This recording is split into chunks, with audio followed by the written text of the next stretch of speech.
Bismillahirrahmanirrahim.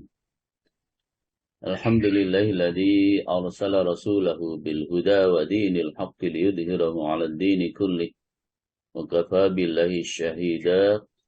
Asyhadu an la ilaha illallah wahdahu la syarika lah wa asyhadu anna Muhammadan 'abduhu wa rasuluh.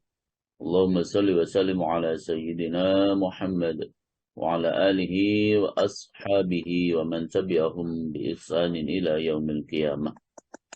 قال الله تعالى في القرآن الكريم بسم الله الرحمن الرحيم فويل للمصلين الذين هم عن صلاتهم ساهون صدق الله العظيم أما بعد. Ustaz Dr. Andes Ki Haji Sukarti yang saya muliakan, Bapak Ibu sekalian, para pengurus, para jamaah setia kajian online Asy-Syifa di mana saja Bapak Ibu berada yang saya muliakan. Mari kita awali dengan bersyukur kehadirat Allah Subhanahu wa taala atas karunia nikmat, rahmat, taufik, hidayah, inayahnya yang telah diberikan kepada kita sekalian. Sehingga alhamdulillahirabbil alamin pada kesempatan pagi hari ini kita dapat bermuajahah melalui handphone dan laptop kita masing-masing. Dalam rangka niatan kita adalah untuk thalabul ilmi dan untuk memperkokoh ukhuwah Islamiyah sekaligus menyambung tali silaturahim di antara kita semuanya. Baik thalabul ilmi, memperkokoh ukhuwah Islamiyah, mempererat tali silaturahim, semuanya adalah diperintahkan oleh Allah, diperintahkan oleh Rasulullah Sallallahu Alaihi Wasallam, sehingga dengan niat tersebut pahala kita akan lebih banyak, ya, akan berlipat-lipat dengan kita niat yang baik tersebut. Mudah-mudahan seluruh aktivitas kita senantiasa mendapatkan ridho dan barokah dari Allah Subhanahu wa taala. Allahumma amin ya rabbal alamin. Salawat salam senantiasa kita haturkan kepada junjungan kita Rasulullah Muhammad sallallahu alaihi wasallam atas petunjuk, bimbingan dan pengarahan beliaulah sehingga kita mampu untuk menjalankan hidup ini dengan sebaik-baiknya. Semuanya itu adalah karena petunjuk, pengarahan, bimbingan dan contoh secara langsung dari Rasulullah Muhammad sallallahu alaihi wasallam. Bapak Ibu rahimakumullah.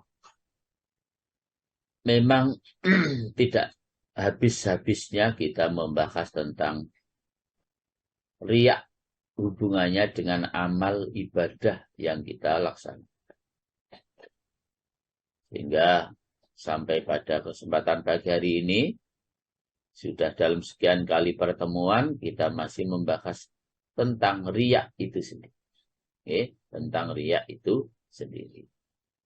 Yang pada pagi hari ini adalah temanya tentang meninggalkan taat atau meninggalkan ibadah karena takut riya dan masuknya bahaya-bahaya. Para jamaah, ketahuilah bahwa sesungguhnya di antara manusia itu ada orang yang meninggalkan amal perbuatan karena takut jika ia menjadi orang yang berbuat riya dengan amal perbuatannya tersebut. Jadi ada orang itu tidak mau beribadah, orang itu tidak mau beramal karena takut nanti kalau beribadah atau beramal itu justru menimbulkan riya, sehingga kemudian tidak beramal, tidak beribadah. Nah, yang demikian itu para jamaah, orang yang takut beramal, takut beribadah, lalu kemudian tidak melaksanakan ibadah itu karena takut riya, yang demikian itu para jamaah adalah kesalahan fatal, Karena ketika seperti itu yang kita lakukan, berarti kita mengikuti kemauan setan. Jadi kalau kita tidak mau ibadah karena takut riya itu adalah sebuah kesalahan. Karena apa yang kita lakukan seperti itu adalah mengikuti kehendak setan. Setan itu para jamaah, dalam segala hal ibadah yang akan kita lakukan, dalam segala amal yang akan kita kerjakan, mereka selalu mencegahnya. Ya, mereka selalu mencegahnya. Nggak usah ngaji lah, ngapain ngaji? Nggak usah ke masjid lah, jauh-jauh ngapain ke masjid? Nggak usah sedekah, nanti kamu jadi miskin. Nggak usah puasa beneran lah, yang penting malam hari itu sama-sama ikut makan sahur. Nanti ketika sudah di kantor ya sudah nggak usah puasa kan, nggak ada orang tahu. Keluargamu juga nggak ada yang tahu kan. Nggak usah lah, nggak usah susah-susah. Itu semua adalah bujukan dan rayuan serta perbuatan setan. Ya. Itu semua adalah perbuatan setan. Oleh karena itu para jemaah, apa yang kemudian kita ikuti, kita tidak beribadah karena takut riya, itu sekali lagi, itu adalah perbuatan setan, dan itu adalah sesuai dengan kehendak setan itu. Akan tetapi para jamaah, yang benar tentang amal perbuatan yang ditinggalkan dan yang tidak ditinggalkan adalah karena takut bahaya-bahaya yang akan ditimbulkan dengan perbuatan tersebut. Nah, jamaah rahmatullah, memang dalam menjalankan ketaatan kepada Allah, dalam menjalankan apa-apa yang diperintahkan oleh Rasulullah Shallallahu Alaihi Wasallam itu, para jamaah, terbagi kepada apa yang tidak ada kelezatan, ya, pada saat kita melaksanakan ibadah itu. Apa ketaatan yang kita lakukan yang kemudian tidak menimbulkan kelezatan saat kita beribadah kepada Allah Subhanahu wa taala itu? Contohnya sholat. Ya. Itu kan hampir orang, kenapa sih kadang-kadang orang itu menjalankan sholat itu kok terburu-buru? Ya karena tidak ada kelezatan yang ada di situ.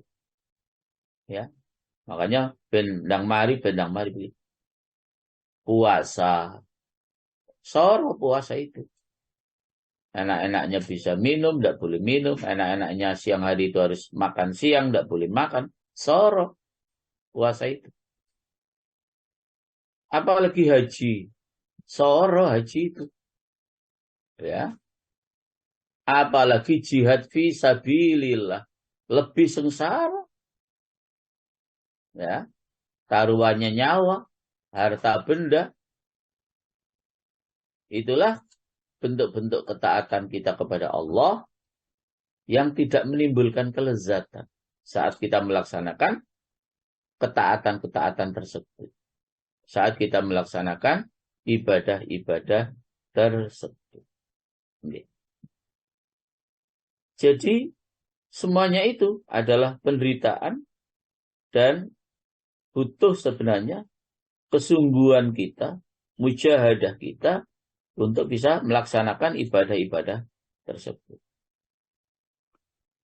Tetapi para jamaah, walaupun ibadah sholat, ibadah puasa, ibadah haji, ibadah jihad fisabilillah itu secara lahiriah tidak menimbulkan kelezatan kita saat kita beribadah di dalam menjalankan ibadah-ibadah tersebut, para jamaah. Tetapi ingat, justru ibadah-ibadah yang secara umum tersebut tidak menimbulkan kelezatan saat kita melaksanakan ibadah, tetapi sekali lagi ingat dan hati-hati, itu juga kemudian pada saat-saat tertentu akan bisa menimbulkan kelezatan loh. Dengan apa? Dengan cara jika kita dengan ibadah-ibadah itu ingin mendapatkan pujian manusia. Saat kita dipuji oleh manusia itu, disitulah timbul kelezatan dalam menjalankan ibadah tersebut. Dan saat kita sudah merasa lezat dengan pujian manusia saat kita melaksanakan ibadah tersebut, disitulah jelas-jelas ibadah yang kita lakukan adalah dengan riya. Dengan riya. Nah, karena itu para jamaah, kita mesti berhati-hati dan teliti. Walaupun ibadah-ibadah yang saya sampaikan tadi itu berat untuk kita lakukan, tidak enak untuk kita laksanakan, secara lahiriah tidak menimbulkan kelezatan, tapi bisa saja di penghujungnya akan menimbulkan kelezatan di dalam kita menjalankan ibadah-ibadah tersebut, karena kita merasa lezat dengan dipuji oleh manusia. Oh, Bapak itu memang ibadahnya luar biasa. Akhirnya kita merasa nikmat dengan pujian itu, merasa lezat dengan pujian itu, dan saat itulah para jamaah kita jatuh dalam perbuatan riya. Kalau sudah riya yang ada pada saat kita melaksanakan ibadah seperti itu para jamaah, maka sekali lagi jamaah, ibadah yang kita lakukan sama sekali tidak bernilai di sisi Allah Subhanahu wa ta'ala. Bapak Ibu para jamaah, jadi itu adalah lebih banyak yang tidak terbatas pada badan di dalam menjalankan ibadah tersebut. Akan tetapi sangat tergantung dengan makhluk. Ya. Apalagi misalnya dalam hal kekhalifahan atau pengangkatan seorang pemimpin, pengangkatan seorang hakim, penguasaan wilayah, kebangsawanan, menjadi imam dalam memperingatkan orang, mengajari orang, membelanjakan harta atas makhluk, dan lain sebagainya, dari hal-hal yang besar bahayanya, yang karena itu kita mesti harus berhati-hati. Jadi para jamaah, yang menimbulkan kenikmatan itu kan, misalnya kita diangkat menjadi seorang pemimpin, misalnya kita diangkat menjadi seorang hakim, kita diangkat menjadi seorang gubernur atau wali kota atau bupati, ya. Kita diangkat menjadi seorang imam yang memperingatkan orang lain, ya. Bahkan mungkin kita menjadi seorang pengajar, ya, membelanjakan harta benda untuk orang lain dan lain sebagainya. Justru ibadah-ibadah dengan hal-hal tersebut, mulai jadi pemimpin dan seterusnya itu sangat besar bahaya. Sangat besar bahaya. Karena itu kita mesti harus hati-hati ketika mendapatkan amanah sebagai seorang pemimpin, sebagai seorang pejabat, sebagai seorang guru. Jangan sampai kita merasa lebih baik, merasa karena dipuji-puji apa yang kita sampaikan, sehingga kemudian menimbulkan ujub, menimbulkan riya yang ada pada diri kita, itu memang lebih cepat memberikan bahaya dalam merusak nilai-nilai ibadah kita kepada Allah Subhanahu wa ta'ala. Bapak Ibu rahmatullah. Karena itu ketaatan yang pasti yang dapat kita lakukan, ya, yang tidak berhubungan dengan orang lain dan tidak berhubungan dengan kelezatan pada diri kita, seperti puasa, sholat, haji, jihad, dan lain sebagainya itu, maka para jamaah, biar tidak menimbulkan riya, nih, dalam hal ini ada beberapa hal yang harus kita waspadai. Walaupun ketaatan-ketaatan tersebut tidak menimbulkan kelezatan, yang namanya tadi puasa, sholat, haji, jihad itu kan secara umum tidak menimbulkan kelezatan. Lain dengan jadi pemimpin, jadi hakim, jadi bupati, jadi seorang penceramah, jadi seorang guru, itu kelezatannya banyak itu, ya. Itu kelezatannya mudah kita peroleh dan mudah juga kita mendapatkan bahaya-bahaya dari ibadah-ibadah yang kita lakukan tersebut. Nah, dengan ibadah-ibadah yang tidak menimbulkan kelezatan ini, maka kita tetap wajib para jamaah untuk hati-hati dan menjaganya agar jangan sampai menimbulkan riya. Maka apa yang harus kita lakukan? Yang pertama para jamaah,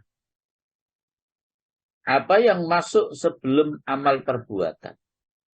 Jadi maksudnya sebelum kita melaksanakan ibadah-ibadah tersebut, ibadah-ibadah yang tidak menimbulkan kelezatan itu, sebelum kita lakukan, harus betul-betul kita jaga hati kita, jangan sampai ada niat untuk melakukan ibadah tersebut nanti dengan riya. Sebelum melaksanakan ibadah sudah dijaga, jangan sampai riya saat nanti kita sudah beribadah. Jadi sebelum melaksanakan sholat sudah dijaga. Sebelum melaksanakan puasa sudah kita jaga. Sebelum melaksanakan haji, umrah sudah kita jaga. Jangan sampai nanti saat kita melaksanakan ibadah-ibadah tersebut disertai dengan riya. Itu sebelum ibadah sudah harus dijaga dulu. Itu yang harus kita jaga sehingga kemudian tidak sampai menimbulkan riya. Nah, yang kedua, bagaimana kalau kita sudah melaksanakan ibadah? Ya. Lalu kita sudah memulainya dengan hati yang ikhlas, tapi tetap ada goresan-goresan riya saat kita sudah melaksanakan ibadah, maka silakan para jamaah kita segera mengembalikan keikhlasan kita itu dalam kita melaksanakan ibadah. Jadi segera kita kembalikan keikhlasan kita ketika ada goresan-goresan riya saat kita sudah ibadah, segera kembalikan kepada keikhlasan kita. Kalau sudah di dalam melaksanakan ibadah, walaupun berangkatnya ikhlas, tapi dalam perjalanan menyelesaikan ibadah tadi kok timbul goresan-goresan riya, segera kembalikan untuk kepada keikhlasan kita di dalam melaksanakan ibadah tersebut. Jadi bisa saja itu terjadi. Allahu Akbar. Awalnya memang betul-betul sudah ikhlas, tapi tidak tahu karena terdorong apa, mungkin ada suara apa yang kemudian menjadi sebab kita akan menunjukkan lebih kekhusyuan kita, menunjukkan lebih kesungguhan kita. Hati-hati para jamaah. Itu bisa saja terjadi. Maka saat terjadi goresan-goresan riya saat kita sudah melaksanakan ibadah itu, segera kita kembalikan kepada keikhlasan di dalam saat kita melaksanakan ibadah tersebut. Jangan mau digiring oleh setan. Ya, itu ketika kita sudah melaksanakan ibadah kepada Allah Subhanahu wa ta'ala. Makanya para jamaah, ya, seharusnya apa yang kita lakukan sebelum beribadah dan saat kita sudah beribadah, harus betul-betul kita jaga ya hati kita untuk agar betul-betul bisa ikhlas di dalam melaksanakan ibadah tersebut. Dan itu harus kita lakukan sebelum kita melaksanakan ibadah. Saat kita sudah melaksanakan ibadah, saat kita sudah selesai melaksanakan ibadah, harus tetap dijaga. Karena setelah kita melaksanakan ibadah, lalu kita merasa bangga dengan diri sendiri, menimbulkan ujub, ya, merasa dirinya sendiri yang kemudian mampu melaksanakan ibadah itu dengan melupakan Allah. Itu namanya ujub. Bahwa saat ini kita bisa ibadah ini, saat ini kita bisa ibadah ini, dan itu seterusnya. Itu sesungguhnya para jamaah tidak boleh menimbulkan ujub. Ya, bangga terhadap diri sendiri. Kenapa? Ya karena apapun yang dapat kita laksanakan ini, semuanya adalah karena ma'unah Allah. Karena pertolongan Allah. Sehingga berkali-kali sudah saya sampaikan, ketika muadzin hayya 'alas shalah, hayya 'alal falah, mesti kita menjawabnya la haula wala quwwata illa billahil aliyyil azim. Tidak ada daya dan kekuatan untuk dapat taat kepada Allah, dan tidak ada daya dan kekuatan untuk meninggalkan larangan-larangan Allah illa billah, kecuali karena pertolongan Allah. Allah itu zat yang al-azim, al-ali, ya, dan yang al-azim, yang maha agung, yang maha tinggi dan yang maha. Jadi hakikatnya ibadah demi ibadah yang kita lakukan itu bisa kita kerjakan, sekali lagi jamaah, karena pertolongan Allah Subhanahu wa ta'ala. Bukan karena karepe awak dhewe, bukan karena kekuatan dari diri kita, bukan karena kemauan kita, tapi kita bisa beribadah itu, sekali lagi, semata-mata secara simpelnya adalah karena pertolongan Allah, karena ma'unah Allah. Maka masa iya yang kita tidak bisa berbuat apa-apa ini, lalu ujub, timbul kebanggaan diri sendiri, tentu sama sekali tidak pantas. Karena semuanya itu dapat kita laksanakan adalah semata-mata karena pertolongan Allah Subhanahu wa ta'ala. Makanya jamaah, riya ya tidak boleh, ujub ya tidak boleh, sum'ah ya tidak boleh. Dicerita-ceritakan kebaikan yang sedang kita lakukan, diperdengar-dengarkan kebaikan yang sedang kita lakukan untuk orang lain. Okay? Diperdengar-dengar. Okay. Bapak Ibu rahimahullah, itulah yang harus kita jaga. Saat kita melaksanakan ibadah-ibadah yang tidak menimbulkan kelezatan tersebut. Ya, jaga sebelum melaksanakan. Jaga di saat kita melaksanakan. Jaga juga sifat riya, ujub, sum'ah setelah kita melaksanakan ibadah kepada Allah Subhanahu wa ta'ala. Maka para jamaah, kembali apabila kita meninggalkan amal perbuatan itu, niscaya sekali lagi jamaah, kita adalah mengikuti apa yang dikehendaki oleh setan. Okay? Mengikuti apa yang dikehendaki oleh setan. Bapak Ibu para jamaah rahimahullah. Karenanya dicontohkan sebagai berikut. Orang yang meninggalkan amal perbuatan karena ia takut bila ia menjadi orang yang berbuat riya itu seperti orang yang diserai tepung gandum oleh majikannya yang di dalamnya ada biji-bijian gandum. Maka majikannya berkata, bersihkanlah tepung gandum itu dari biji dengan bersih betul.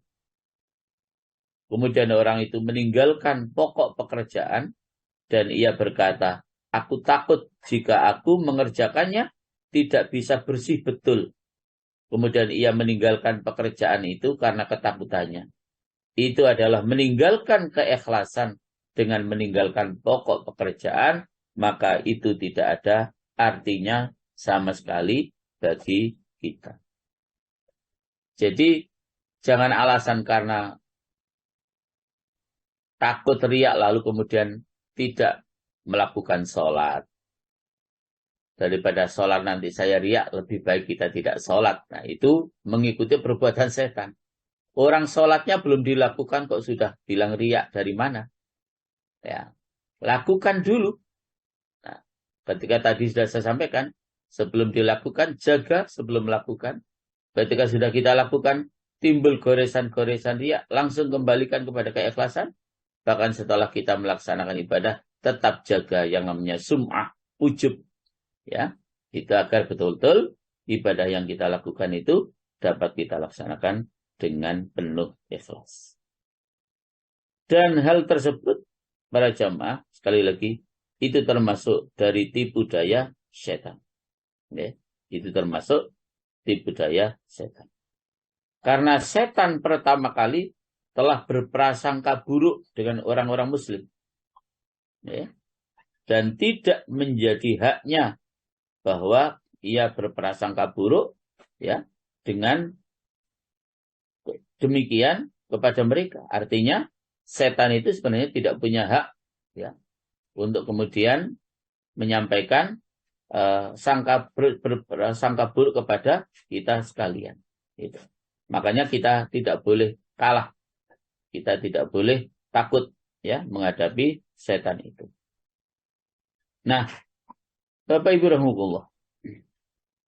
Jadi meninggalkan amal perbuatan karena takut dari kata-kata mereka, ya, setan tadi itu, bahwa ia telah berbuat riya, maka tidak berbuat atau tidak melakukan amal perbuatan karena takut dari kata-kata mereka, yaitu nanti kamu kalau berbuat ini kamu riya untuk apa? Ketika seperti itu sesungguhnya apa yang kita takutkan untuk berbuat riya tadi itu sesungguhnya adalah riya itu sendiri. Itu sesungguhnya adalah riya itu sendiri.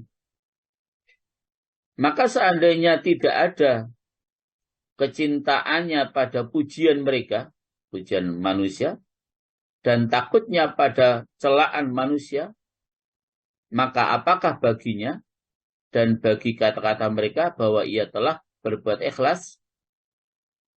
Maka apakah bedanya antara ia meninggalkan amal perbuatan karena takut dikatakan bahwa ia telah berbuat riya, dan antara ia membaguskan amal perbuatan karena takut dikatakan bahwa ia orang yang lalai dan orang yang lengah? Bahkan meninggalkan amal perbuatan itu lebih berat daripada yang demikian.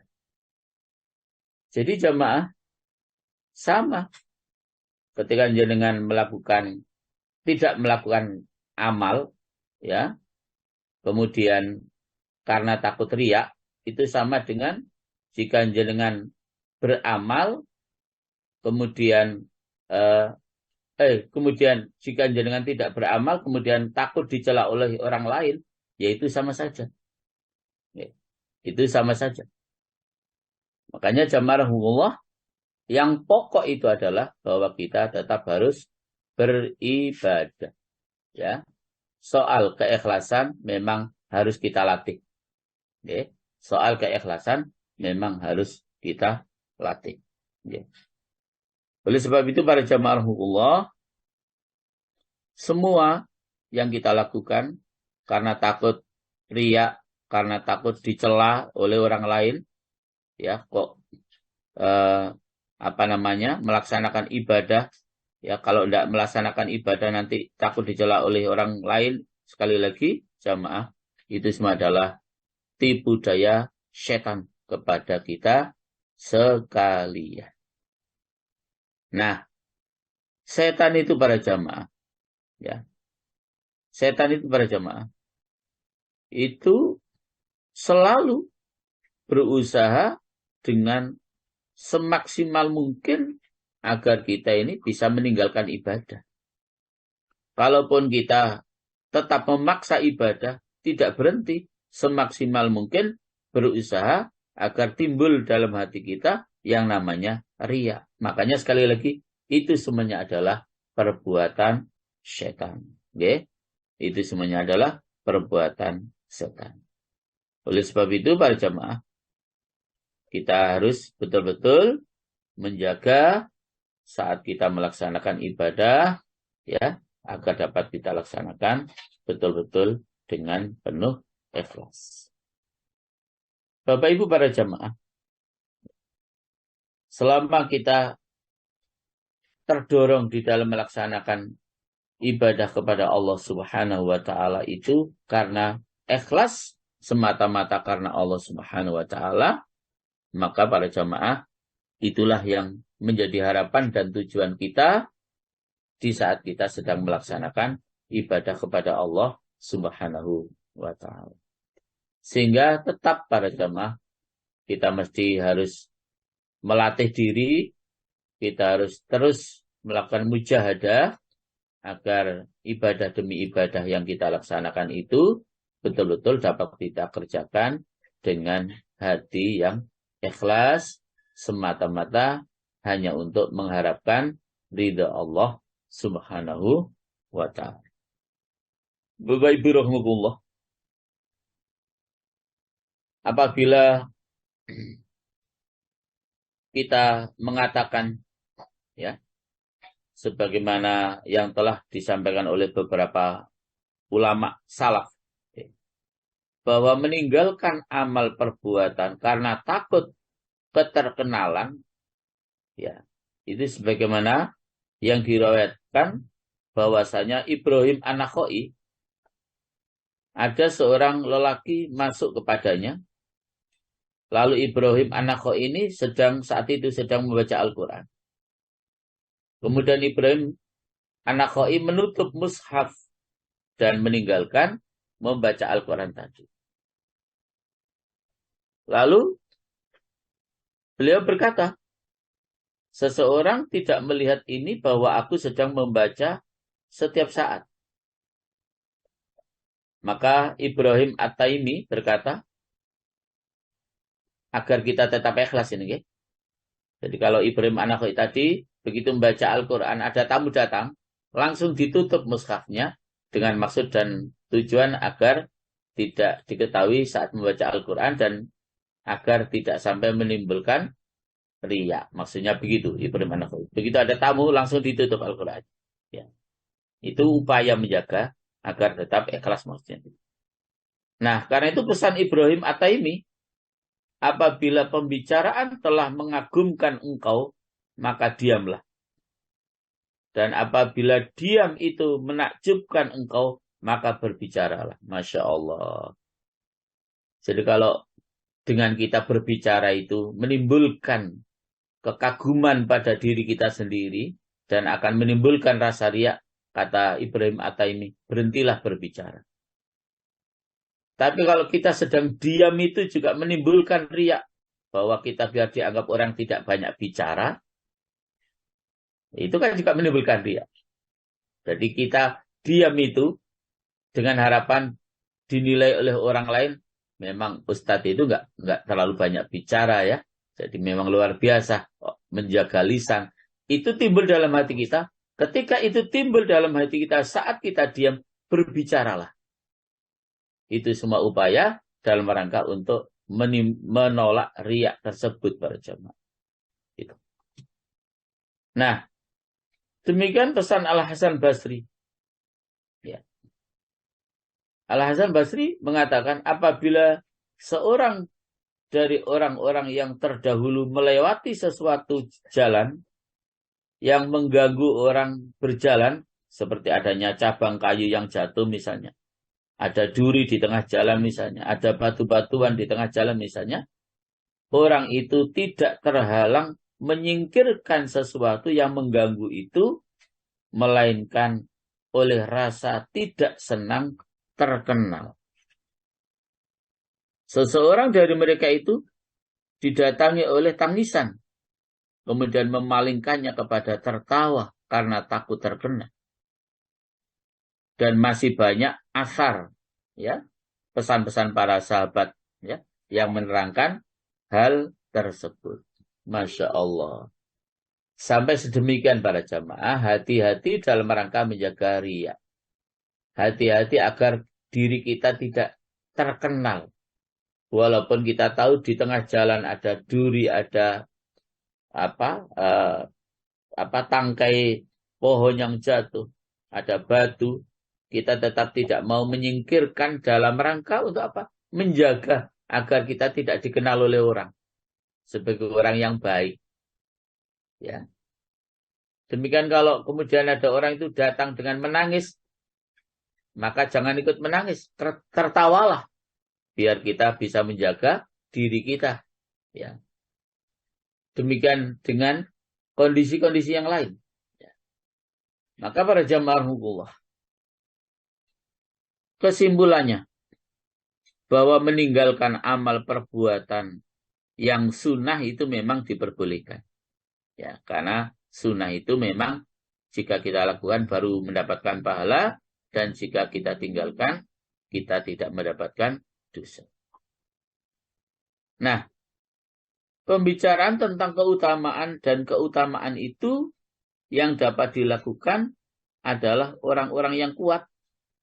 Kuat dalam menjaga hati.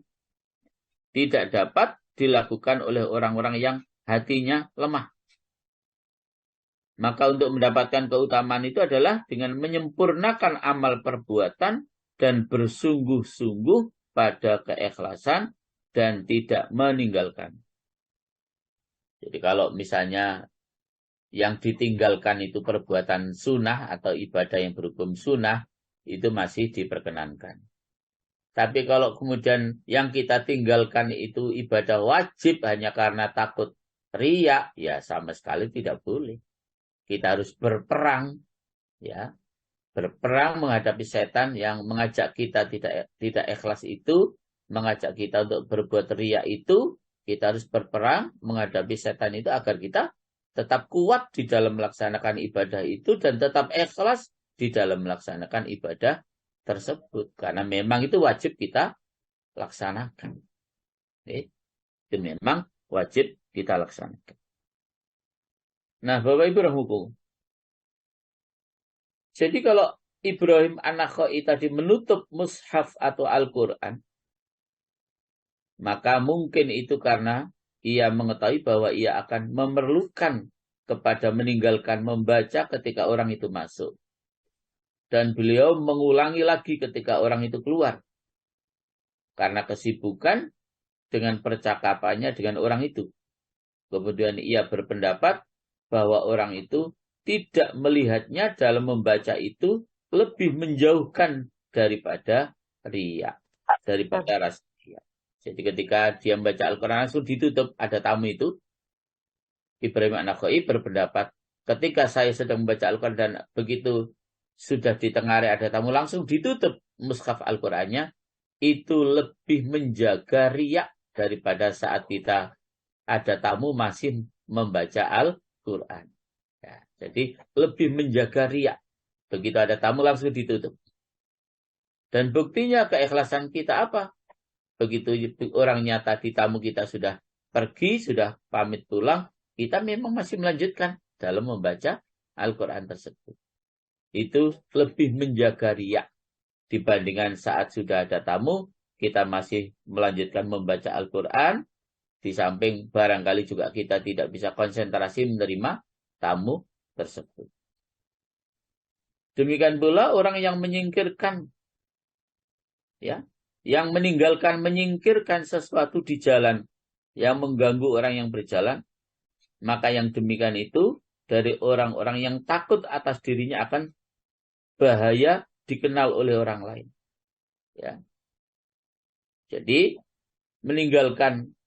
tidak menyingkirkan batu, pelepah-pelepah daripada atau ranting-ranting daripada pohon, menyingkirkan duri yang ada di jalan yang akan bisa mengganggu orang yang sedang berjalan itu dalam rangka menjaga dirinya agar tidak dikenal oleh orang. Ya. Agar tidak dikenal oleh orang. Ya. Bapak Ibu rahimahullah. Jadi Masya Allah, itu luar biasa. Ya, upaya-upaya kita di dalam kita menjaga keikhlasan kita di dalam beribadah kepada Allah Subhanahu wa Ta'ala.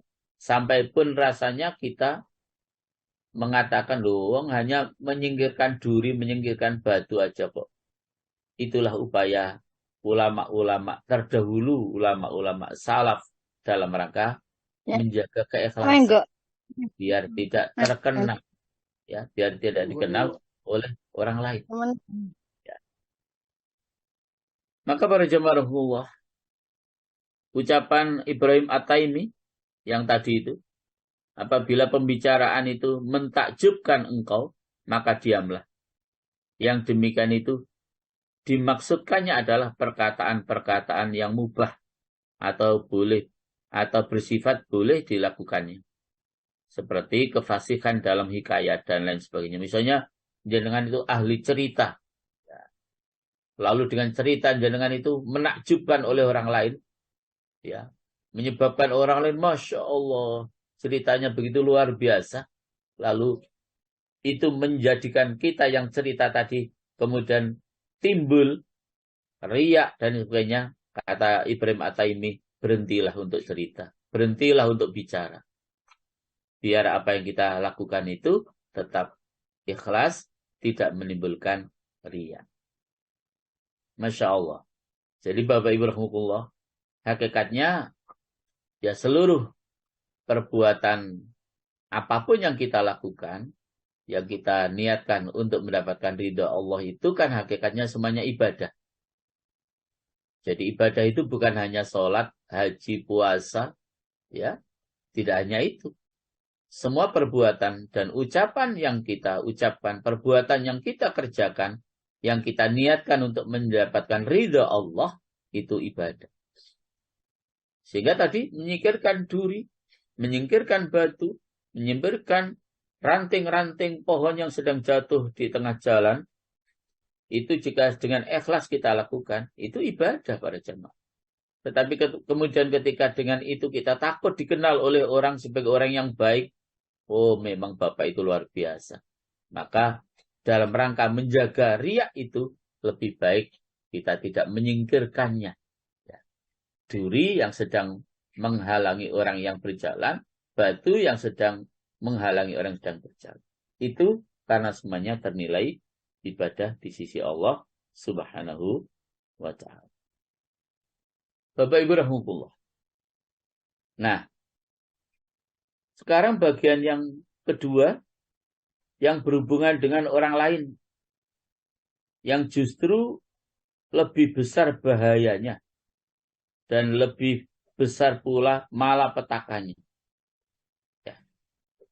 Dan yang terbesar dari yang berhubungan dengan orang lain dalam saat kita melaksanakan ibadah adalah tentang kekhalifahan, tentang kepemimpinan, kemudian tentang hakim, kemudian tentang orang yang memberi nasihat, orang yang mengajar, dan orang yang memberikan fatwa, bahkan orang-orang yang membelanjakan harta. Artinya para jamaah, menjadi seorang khalifah, menjadi seorang pemimpin, ya, itu memang menjadi nilai ibadah yang ada pada diri kita jika kita lakukan dengan ikhlas. Karena perintahnya bahwa dalam satu komunitas tertentu itu memang harus ada yang diangkat sebagai pemimpin. Makanya jangan melaksanakan misalnya wisata religi. Siapa ketua panitianya harus jelas. Ya, memang harus ada yang kita angkat sebagai pemimpin. Apalagi komunitas dalam sebuah negara. Maka siapa pemimpin kita? Siapa presiden kita? Siapa raja kita? Siapa perdana menteri kita? Masya Allah. Itu memang akan dapat menimbulkan bahaya yang lebih besar jika kita tidak amanah, jika kita tidak adil, jika kita mengkhianati apa yang diamanahkan kepada kita. Masya Allah. Itu ibadah yang akan menimbulkan bahaya yang sangat besar. Oke. Ibadah yang akan dapat menimbulkan bahaya yang sangat besar. Ustadz, videonya kok nggak kelihatan ya Ustadz? Ini enggak tahu kok mati sendiri Bu dari tadi. Iya, dari tadi saya tunggu, mungkin Ustadz ada sesuatu kok. Jamaah banyak yang tanya ini. Ini mati sendiri tuh. Nah, ini baru Nah, kelihatan Ustaz. ampun, nggih, nggih, nggih, Nggih, nggih. matur nuwun. Ampun, nggih.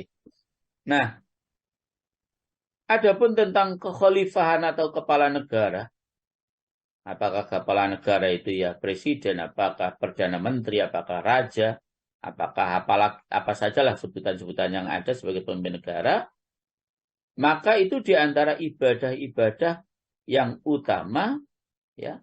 Tetapi sekali lagi, kalau tidak adil, kalau tidak amanah, sangat membahayakan diri kita. Ya, sangat membahayakan diri kita. Tetapi ketika kita dalam menjalankan kepemimpinan tadi disertai dengan keadilan, disertai dengan keikhlasan, maka Rasulullah Shallallahu Alaihi Wasallam beliau bersabda, la yaumun min imamin adil khairun min ibadatir rajuli wahdahu sittina ama. Luar biasa ini, ya? Asal kita ikhlas. Asal kita adil dalam memimpin. Satu hari dari seorang imam yang adil itu lebih baik daripada ibadah seorang lelaki sendirian selama 60 tahun. Masya Allah. Sehari kita menjadi pemimpin, tetapi pemimpin yang adil, pemimpin yang ikhlas, itu akan mendapatkan pahala seperti orang yang sedang ibadah selama 60 tahun. Ini luar biasa sebenarnya. Tetapi ketika tidak adil, ketika tidak amanah, ketika tidak ikhlas, bahayanya luar biasa. Ya, bukan hanya persoalan bahaya saat kita masih hidup di dunia, tetapi tanggung jawab kita nanti di hadapan Allah Subhanahu wa Ta'ala. Bapak Ibu rahimahullah. Maka lebih besar dengan ibadah yang satu hari, ya, daripadanya membandingi ibadah selama 60 tahun. Demikian pula jika seorang pemimpin itu adil, pemimpin itu ikhlas, pemimpin itu amanah, Rasulullah juga dawuh, awwalu may yadkhulul jannata thalatha. Al-imamul muqsitu ahaduhum. Orang yang pertama kali masuk surga adalah 3 golongan. Sedang imam yang adil, pemimpin yang adil adalah salah satu dari 3 golongan tersebut. Hadis riwayat Imam Muslim. Jadi, salah satu daripada 3 golongan yang akan memulai masuk surganya Allah adalah pemimpin yang adil. Imam yang adil. Ya. Demikian pula Abu Hurairah radhiyallahu an telah berkata bahwasanya Rasulullah Shallallahu Alaihi Wasallam beliau telah bersabda, salasatun la turaddu da'watuhum al-imamul adilu ahaduhum was-shaimu hatta yuftiru wa da'watul madlum yarfa'uha Allahu fawqal ghamam wa yaftahu laha abwabas sama wa yaqulu rabbu tabaraka wa ta'ala wa izzati wa jalali la ansurannaka walau ba'dakhin.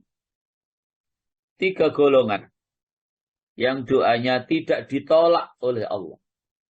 Yang pertama, imam yang adil. Ya.